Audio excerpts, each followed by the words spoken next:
Welcome to our channel. Today we how to backup MongoDB Atlas data for no-code interfaces step by step clearly.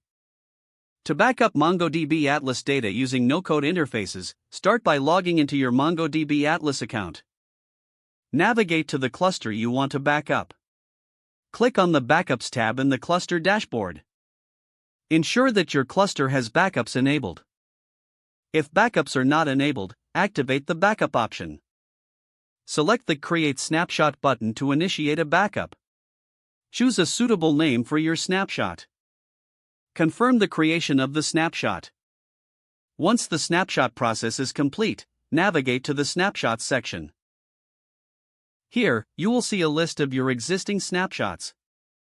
Select the snapshot you just created for further options. To download the backup, choose the Download option. Choose the format for your backup file, if applicable. After selecting the desired format, confirm the download. Monitor the download progress on your device. Once the download is complete, ensure to store the backup file securely. It's advisable to regularly backup your data to avoid any losses. Consider setting a reminder to check and create new backups periodically. If the page does not load, refresh the browser or try again in a private or incognito window.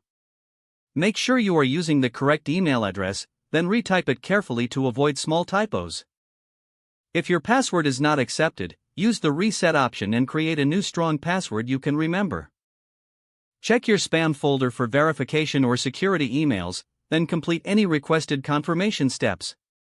Enable two-factor authentication if available to improve account security and reduce unauthorized access risk.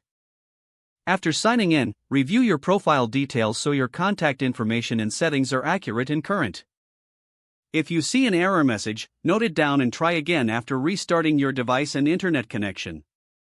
Log out when you finish, especially on shared devices, to keep your account and payment information secure.